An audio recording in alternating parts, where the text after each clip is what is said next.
Hello everyone, I'm the Fluffy Sassquatch and welcome back to Shadowrun Hong Kong.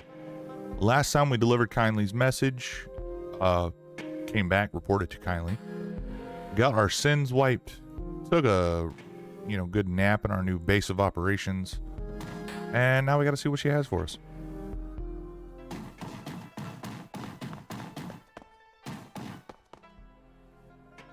Kindly's place reeks of stale cigar smoke and fresh urine.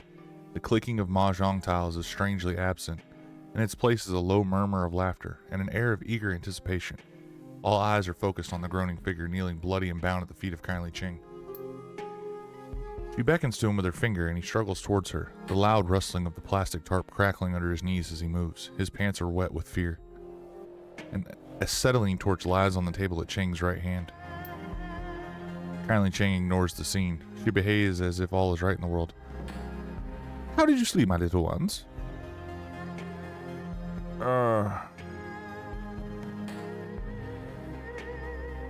Like a baby, Auntie. I'm still in the afterglow of our tour of the walled city. The triad boss's eyes turn to half moons of amusement. Afterglow? Really? She nods her head back towards the pillar of meat standing behind her. You should be delighted to say hello to your old friend, Strangler Bow. He's here because of you. How very pleasant to see you again, Mr. Bow. Bow inclines his head 1/4 of an inch. Well then, now that the niceties are over, let's get to the nasties. Indicates the kneeling man with an incline of her nose. Shitbird here is a plainclothes cop. He snuck into the area last night while you were sleeping, hoping to find you and kill you before his competition got to you first. My men found him outside the trawler you were sleeping on. They saw to it that that your rest was undisturbed and that your location. I did not see what the rest of that said because I did not go down. I apologize. She nods her head back towards the pillar of meat standing behind her. You can thank Mr. Bow for that. Not a Strangler Bow. Bow inclines his head 1/4 of an inch. She addresses the bloody man on his knees. Now, Shitbird, tell my friends here what you told me. I don't know anything. I swear, we just got the orders in last night. He pushes his head toward you and woo from the floor, struggling to keep his balance. Somebody high up wants these two dead. The whole department is on it. I don't know anything else. Someone from high up? The old woman lifts her foot, taps his chin with the toe of her shoe. How high? The cop looks up at her, looks around at the room filled with triad soldiers. One of them opens his coat and shows the cop something inside. He closes it slowly and winks. The cop drops his head to his chest. All the way up. It's someone on the council. Someone on the executive council wants these two dead? Chang spits on him with a sneer. Fuck your ancestors to the 18th generation. Give me the truth. The cop wears the spittle.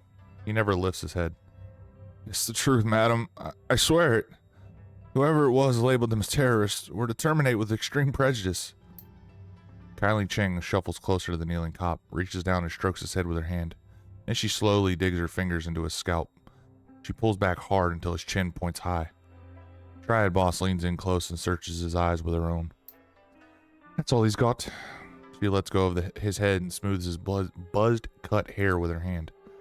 For whatever reason, last night someone on the Executive Council of the Free Enterprise Zone ordered the Hong Kong police force to kill two nobodies from Seattle. I find that fascinating, don't you?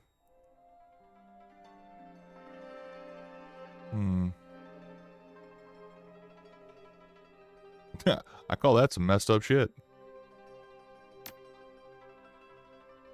Seattle isn't like Hong Kong. There, the megacorps control the government. Here, the corps are the government. The Exec Council is chosen by the Corporate Board of Governors. They're basically the legislative and executive branches of the Hong Kong government in one tiny package. 8 people call all the shots. Neat and efficient. Kylie Cheng steps back from the cop and lights one of her thin black cigars. For the wage slaves and the civilian sheep, the corporations are a pantheon of gods who wield absolute power. He looks around the room. But not for us. The triad woman takes a long pull from her cigar and taps her ash on the kneeling cop's head. Who else knows about my guest's visit to Haoe's Shitbird? No one, madam. I hadn't called it in yet. I wanted to kill for myself. No one knows they're here, I swear it. Turns to her enforcer. Mr. Bao? Bao fiddles with the PDA in his meaty hands. He's telling the truth. No outgoing calls on his PDA. Very good. Thank you, Bao. She nods at the cop. Thank you for your honesty. In one smooth motion, Strangler Bao produces a silenced pistol, fires it once into the policeman's head, and replaces it in his jacket. His face never changes expression. Looks like the drag can be just as efficient. Ching takes a drag on her cigar. Yes, my darling. She balances her cigar on her shot glass, picks up some mahjong tiles, and begins playing with them absently. It is clear our friend Raymond Black was up to something involving the walled city, something having to do with prosperity. And this executive council member wanted Raymond dead for it. She stacks her tiles one by one. Click, clack. Now they want you dead for it, too. Click. This plastic-faced man may show up on your door one day, too. She knocks the pile over and it clatters to the table loudly. I have a proposal for you, my sweets. A smile lights up her dead black eyes. Work for me. With Nightjar and Gutshot dead, I find myself with 2 job openings. Fill them. I have need of deniable assets here, players unaffiliated with the Triads who can take care of some of the more unsavory business needs about town. You've proven yourselves resourceful, and you have no existing connections here. That can be a positive in this line of work. Shadowrunners. Wu grunts. His jaw tightens, but he stays quiet. In exchange, I will keep you safe from pests like this one. She nods at the body on the floor. The pool of blood on the plastic wrap continues to widen. You'll find safe harbor here in my town and a steady source of income. Picks up a handful of tiles again. And while you dip your toe into the waters of corporate espionage, organized crime, and clandestine mercenary actions, I will employ my network to find the plastic-faced man and gather information about Raymond Black. Where he's been, who he's talked to, who stood to gain from his death. What's this prosperity could be. You're putting out a lot of effort to help a pair of foreigners. Not foreigners, my sweet. Valued business associates. I need to learn who killed one of my clients and then ordered the cops to execute my team of Shadowrunners. Her voice drops and she becomes deadly serious. This is a brazen disregard of my power. Face dictates it must be confronted, or I stand to lose everything. We need to find out who killed Raymond and why. Oh, sorry. How would the arrangement work? I find the right jobs for people with your talents, and you do what our clients cannot do for themselves. I take a finder's fee and a small percentage of your earnings. You make a lot of new yen very quickly. It's all very civilized. She leans in. Work with me. Allow me to make you money. Let my network work for you and help you find out what you've gotten yourselves into. Without my help, you won't last a day out there. You are completely out of your depth, I'm afraid. You need a partner. Kindly Ching will be your partner. Oh, excuse me, I had to burp. Wu's hands go to his hips. He drops his head and shakes it a little, confused. I gotta wrap my brain around this, Jura. Things are moving fast. There's a lot to process.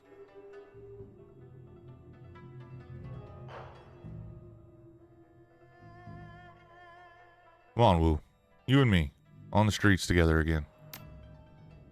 I know. I get it. I just gotta reconcile this whole...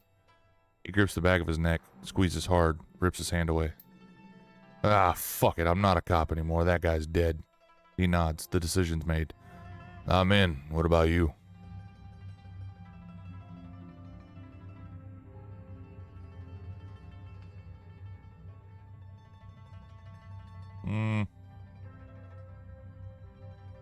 I'm in too. I didn't have anything back home anyway. He looks at you and lets out a chuckle. Yeah, you might want to ask yourself why someday. Okay, I'm in, but this is a temporary situation for me. Raymond is alive, I'm sure of it. So I'll run the shadows as long as Auntie Cheng keeps up her end of the bargain and helps us figure out what really happened to him. Then I'm going to find my father. Then it's done. Haoe is now open to you. She gestures to her lieutenant, who raises a finger to her ear and whispers into her sleeve. First order of business, Juradim and Duncan Wu don't exist anymore. You'll need street names. Wu sighs. Yeah, okay. I'll think of something. Gabba rubs her cheek against her rats, a glint in her eye. I think we've already got you covered, Gun Show. She turns to Isabel. Fits, doesn't it? Indeed. I knew that was gonna stick. It has stuck. Gobbet Isabel will handle this the same way we did with all your previous work. She didn't say Nightjar. All the jobs I line up for you will be sent to your computer on the squat boat. She's pointing at you. I got it. Why him? It's a simple process of elimination. He points to the little decker. Isabel isn't the leader type. You got that right. She moves her finger to the orc girl. As for Gobbet, let's just say Gobbet doesn't have a head for business. Not my thing. Then she rests her finger on Wu. And then there's Gun Show. She wiggles it. The jury's out on Mr. Gun Show. Meaning? Her response is direct, straightforward. Meaning there's a lot going on with that in that head of... Meaning there's a lot going on in that head of yours right now, and I'm not sure I can trust you. Oh, I'm in charge because I'm the best of the worst? Oh, my sweet. Don't put it that way. She opens her arms. The most equipped for the role. She's making sense. You're the right person for this jury.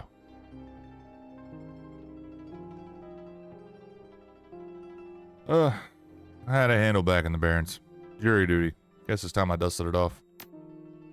Wu shakes his head, eyebrows raised. Gonna be weird. Ugh, gonna be weird calling you jury duty again. Haven't called you that since we were kids. Gobbet looks from Isabel to Wu to you. I guess this is our new crew. The rat on her shoulder scurries to the top of her head for a better view. Welcome to the Shadows, jury duty. Yay!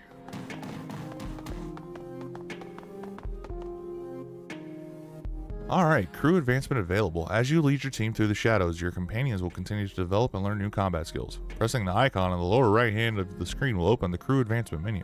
When this icon is highlighted, one or more of your companions is eligible to learn a new combat skill.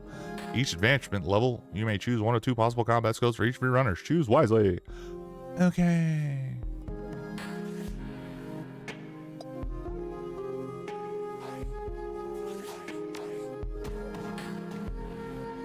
Ah, there we go. Okay, so for Gobbet, we have Territorial. Gobbet spends some more time at the firing range, increasing her ranged combat skill and SMG specialization by 1. Spirits will never break away in the first 2 rounds after summoning them. Ooh. Okay, if I want to use her for her spirit abilities, I like that. And then for Duncan, we have Duncan gains an assault rifle ability that fires a single shot of incendiary ammo. It does an additional 2 damage and pierces up to 2 armor. Crowd control. Duncan gains a rifle ability that does 2 AP damage and imbalances targets, making them easier to hit on subsequent attacks. Ooh, I kind of like crowd control over lethal force. Yeah, we're gonna go crowd control. Isabel's grenade launcher can now fire remote mines, which can be triggered to detonate at will. Isabel gains a Tar Blaster 1.0 program, an upgraded version of Blaster that also sticks enemies in place. So, okay, so that'd be a good crowd control. Tar Blaster's good for, like, I would assume sticking big enemies. But, yeah, that's what we're going to go with. Let's go back to the boat, activate the mission computer.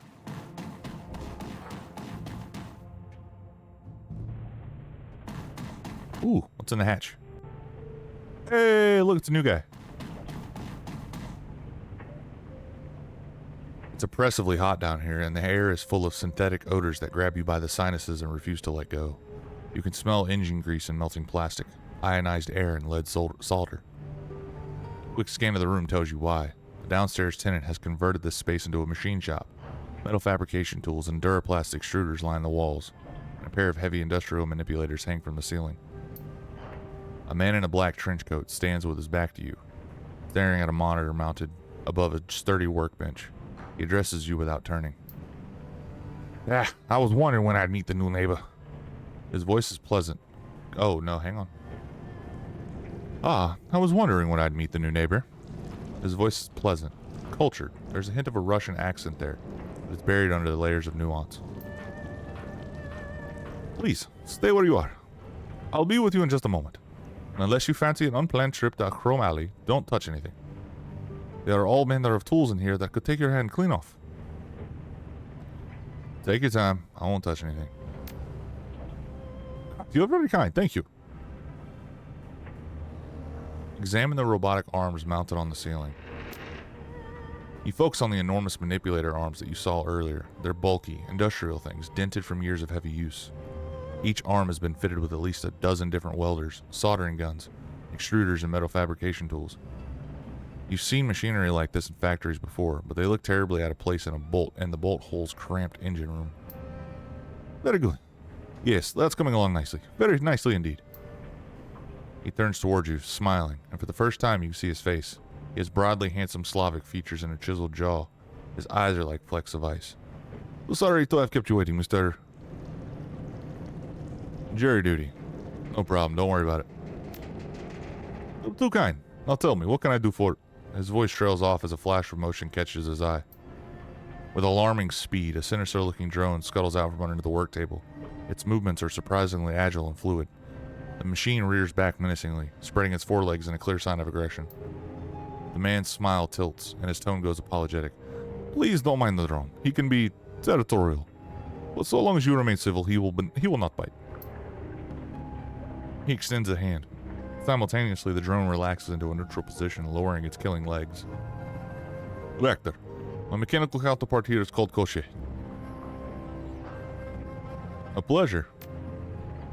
His hand is rough and abnormally warm to the touch. He shakes your hand with a solid grip. I'm very pleased to meet you, my friend.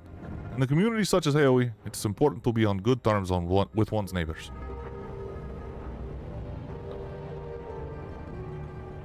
Ooh, you know what? Let's just talk to him. Agreed. Speaking of which, I'd like to ask you some questions if you have the time.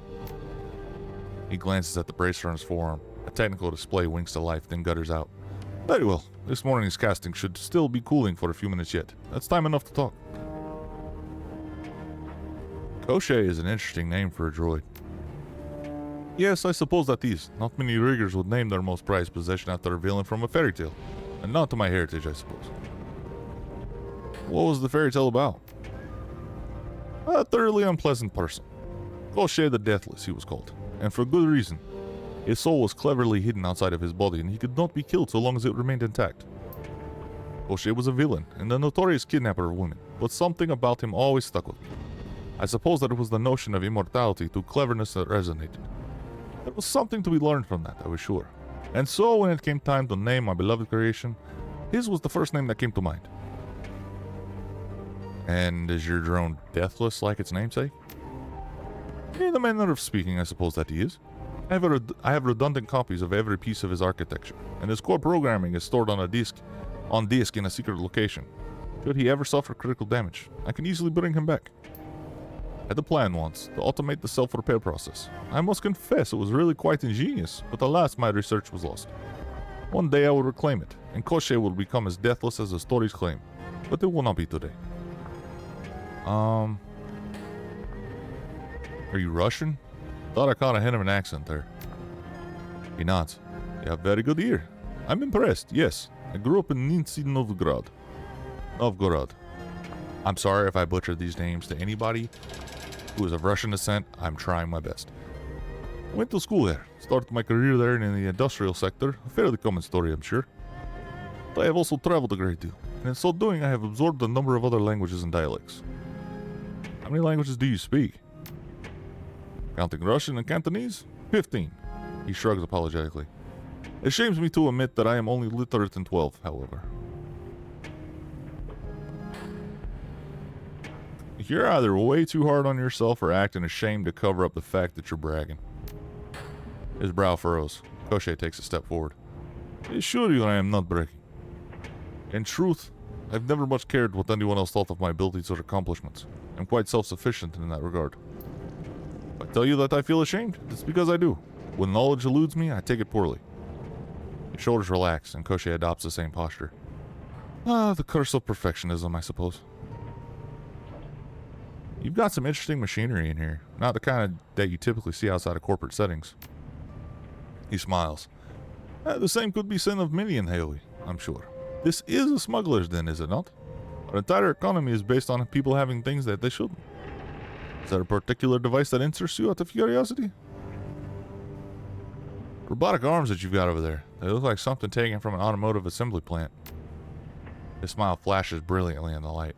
Good guess. That's precisely what they are. They fell off a boat, you might say. They weren't cheap, but I acquired them and I had them mounted on the walls of my shop. I simply had to have them. The return on investment has been dramatic. Oh, sorry. Oh, I thought that was parentheses. See, I fail at this. The return on investment has been dramatic. Yes, they're cruder by far than the Waldo devices that I use in my professional life, but they still do the job and they are mine. He gazes lovingly at the industrial arms still smiling. They have increased my fabrication capabilities nearly tenfold, and that to me is worth any price. When you said this morning's casting, what did you mean? Exactly what I said. A casting that I made of a new locomotive assembly for Koche. He gestures at the display above the work table. A biometric design, as you can see. This one is inspired by the walking legs of a decapod crustacean, the mangrove crab to be specific. That's fascinating. Will this new leg assembly make your drone more effective? That remains to be seen, but there is more to life than combat effectiveness. Effectiveness, is there not? By fabricating new components for Koche, I unlock options. Different ways of being, even the failures. And there have been many. I have value in this context. How did you learn to do all this? More training and experience than I care to mention. He offers you a wry smile. Drone architecture was once my profession, you see. Now it's more of a calling. One that I'm free to pursue, now that I've freed myself from the shackles of corporate servitude.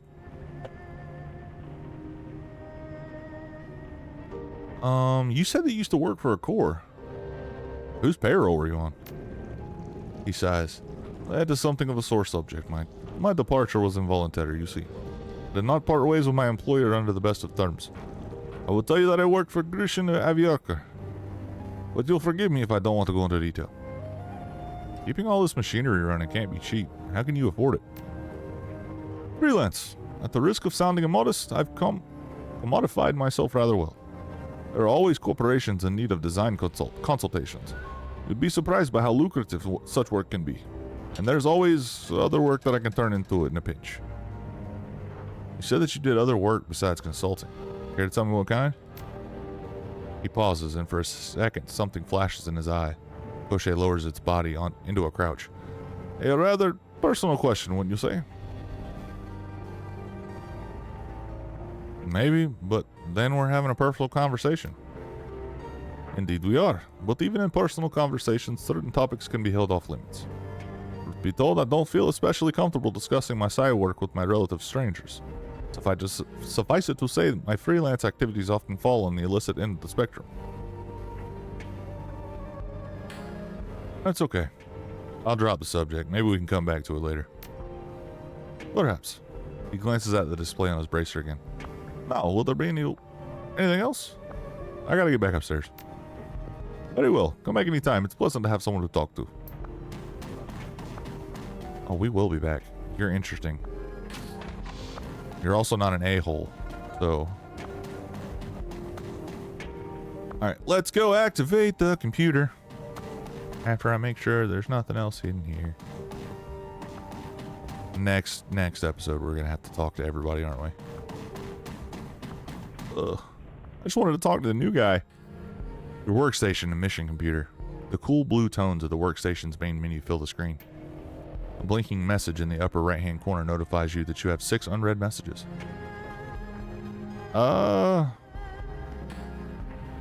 Let's check for new messages. You have 6 unread messages. Mail. Welcome to Haoi. From Kindly Cheng to Jury Duty. Welcome to Haoi. Jury Duty. On behalf of your friends at the Haoi Chamber of Commerce and the Swift Winds Mahjong Parlor, I welcome you to the community of Haoi and to our new business venture. I've already lined up 3 jobs for you. The details of each are contained in a separate computer message. Remember to check your messages often, as I will update you with new opportunities as they occur. Auntie C. Your mission computer. Okay, it's from Isabel. Hey, Jury Duty. I set up your mission computer to automatically collect and collate News reports, information, media that might be of interest to you. Some of the keywords I've got it trolling for are things like Raymond, Duncan, Walled City, etc. I've also patched in a permanent link up to the Hong Kong shard of the Shadowlands BBS. It's a great place to connect with other runners, sell pay data, and get news from the street, and so on.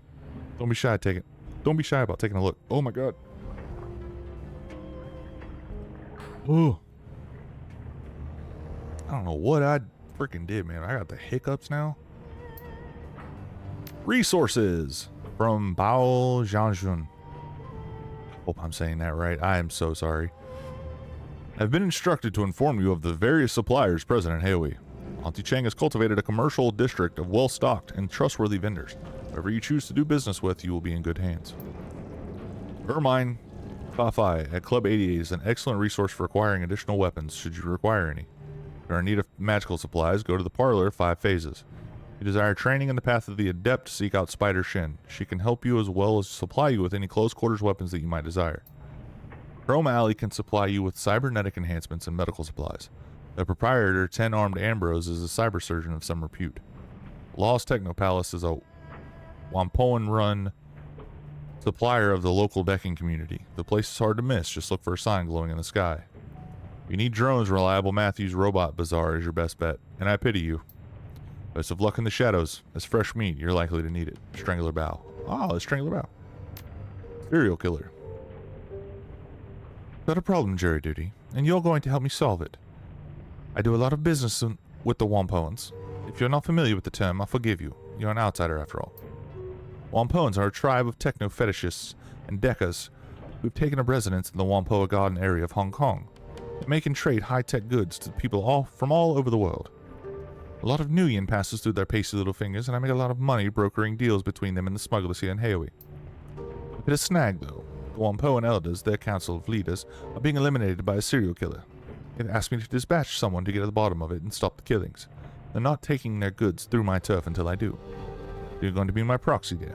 I don't care how you do it, but I need those murders stopped. The Wampoans have delegate here. Delegates here in Heihui have a delegate here. Okay. Slight typo, it seems like. By the name of Maximum Law, speak with him if you wish to know about Whampoa. Got a big mouth, but he knows very little of importance. Don't expect much from that half-empty bottle of vinegar. You get your ass down to the Whampoan garden and talk to the elders. Lie, cheat, and steal if you have to, so long as they're convinced that there won't be any more murders. I want my cut back, and I want it soon. We're gonna go back. Artifact liberation. Welcome to the Shadows, jury duty. I've received a request from an archaeologist named Mr. Drake. Nathan Drake! He's interested in liberating certain artifacts from beneath a manor house located in Tai Po. I've attached a copy of the video message that he sent me. The screen flickers a few times, and the email is replaced with the face of a stern-looking orc. Hello, Madam Cheng. I've heard that you're a woman who knows how to get things done, especially with regards to things that aren't legal in the strictest sense. It's exactly the kind of help I'm looking for. Recently, a rich investor by the name of Lu Hua decided to expand his manor house on the outskirts of Tai Po. Ooh. Too much money, not enough space for fancy parties. He had a snag with local government officials. However, they suspected the land his estate was built on may have pre-modern archaeological artifacts buried beneath it, all of them dating from the Song dynasty. Consequently, I was contracted as an archaeologist to oversee the excavations and ensure everything was properly recorded and catalogued. Sure enough, we were only a few days into the excavation when we discovered a series of tombs lying beneath the site. The scope of the tombs was far beyond anything Lu or I had expected. Several acres of catacombs, at least, and untouched relics throughout. What's more, they're certainly older than the Song dynasty. They may even be from the previous cycle of magic. Before I could make my report to the Free Enterprise Zone authorities, however, Lu called in his allies and Tantian Incorporated, who sold the entire site to Tantian, who then leased it back to him. Because Tantian is considered to have extraterritoriality in Hong Kong, local authorities were powerless to stop Lu from looting the tombs. He immediately began building a museum, if you can call it that, atop the site. He had the gall to call his museum the Emperor's Tomb. Can you believe that? The odds of there being an actual emperor. buried there are basically nil, but he doesn't care, anything to sell a few tickets. Lewis continued his excavations using Tantian contractors to expand the dig. What he didn't know is that I bugged his comlink before he fired me. Based on what I've heard, something strange is going on at lower levels. Workers have been disappearing, only to be found dead several days later.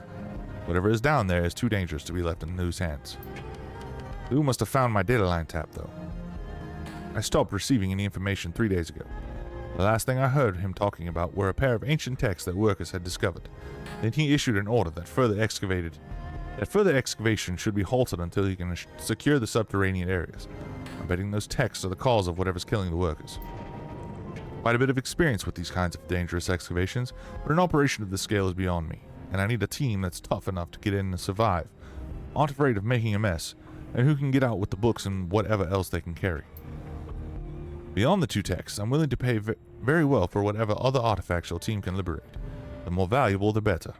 Don't worry, they'll be going to actual museums, not some rich playboy's mansion.